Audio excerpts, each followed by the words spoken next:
Right guys, so for today we've got a bit of a bodybuilding type session, alright? So if you've done the previous days, especially if you did marathons, you're going to feel quite beat up. So this will still be challenging today, but it should help. You'll still obviously get some benefit from doing it, and it will also then help, hopefully, you'll be less sore tomorrow, alright?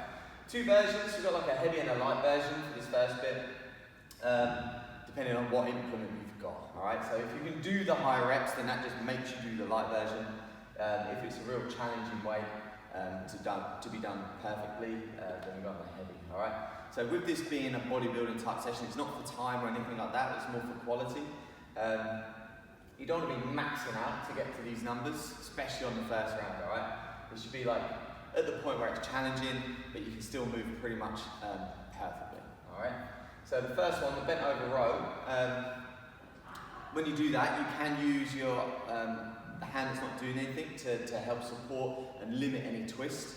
So if you've got like a chair or something, you can put that on there, right? And then obviously with this arm that's free, you would then pull into there, alright? Kettlebell, dumbbell, same thing. Try and pull into your pockets. Cool? And that's per arm, so 6 to 8 per arm, and this side would be 10 to 20 per arm. Alright, so there's going to be a lot of reps on this side if it's light. After that, the tempo press ups, 3 seconds down, 3 seconds up. Normal scales for those, right? You still want the chest to hit the floor. Try not to spend any time there. It needs to be constantly under tension, right? So you almost hit the bottom position at 3. So that'd be 1, 2, 3, 1, 2, 3. Yeah? It's kind of what we're looking for. So normal scales for that, so if you've got a box or a chair that you can raise yourself up but still be on your toes, then do that. If not, then go onto your knees, all right? And if needs be, then by all means reduce the amount. After that, the push press, that's going to be a single arm. Yeah, so from here, dip and drive. Little pause at the top just to make sure you've got lockout in a strong position before coming down, all right? Again, this isn't for time.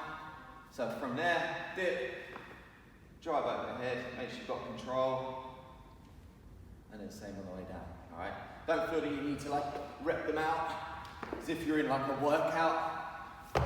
Metcon or whatever, alright, it just needs to be controlled movement. Lovely. Minute rest after each round and repeat that 5 times. Cool? Once you've done that, we're then moving on to the next thing, so it's going to take a little bit of setting up. So the pullover, ideally it's with a band, but it depends obviously what you can attach that to, and please be careful. You'll be surprised how hard you can pull down on this. I attached it to the 22 dumbbell. I didn't feel like I was pulling particularly hard and it started rolling towards my head quite fast. So just do be careful, right? With these, attached to there. Alright, and I'd probably say as well, if you've got a thicker band than these little yellow ones, then I'd probably use it. Not a lot thicker, just a bit thicker. Alright. Basically, arms over head, so there should be some tension even at this point. Right, you're going to pull down. As you get to this bottom position, try and concentrate on keeping your shoulders back and down. Right, we don't want shrugged up at all, so back and down, and you're going to try and keep them there as your arms then come back overhead. Right, so from there to there. Alright, like I say, ideally you'd have a thicker band. Skull crushers. 2 versions, obviously depending on whether you've got a dumbbell or a kettlebell. And you do need to be careful for the reason it's called a skull crusher, right? So normally, ideally, you do this with a barbell with plates on the side, which obviously be a bit safer. So with these, just do be careful, make sure you keep hold of it. From that position, so pressing overhead. All right, so you're gonna need to start with the weight, ideally past your head, all right? So as you come down, down, down, down, past your head, and then press up. That's tough. Alright. With a kettlebell, it can be done. It's slightly less, or slightly more awkward, and more chance of hitting your head, so be careful. Alright. Holding the outside. As you press up, try and keep the kettlebell behind your head. Right, so we don't want to come to here each time. So you can always see the ceiling, to the floor, and extend up.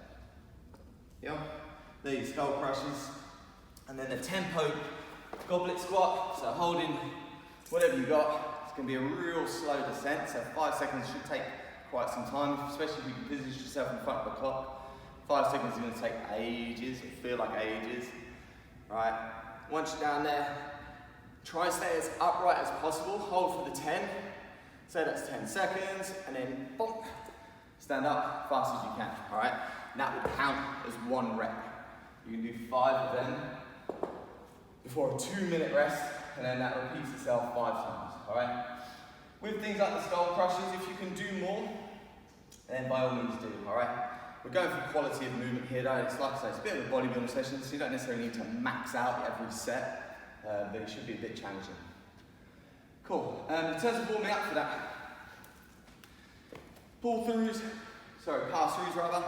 I'm sure we've all done these by now, right? As you go through, we want just a bit of a shrug up, yeah, voila. Cat-cows will be from behind your hip and behind your back. So make it so that the band pulls your hands together at this point, so your shoulder blades are squeezing together, and then you're going to round your upper back as you come forward. Squeeze together and around, all right? After that, tempo curls. Depending on the thickness of your band, you can either stand on one foot, right, and do both together, and this is going to be controlled on the down as well as the up, but the down's more important, right? If that's too tough, what you can do is stand further down the band, and it's easier, right? Just do one at a time. That's a lot easier, yeah.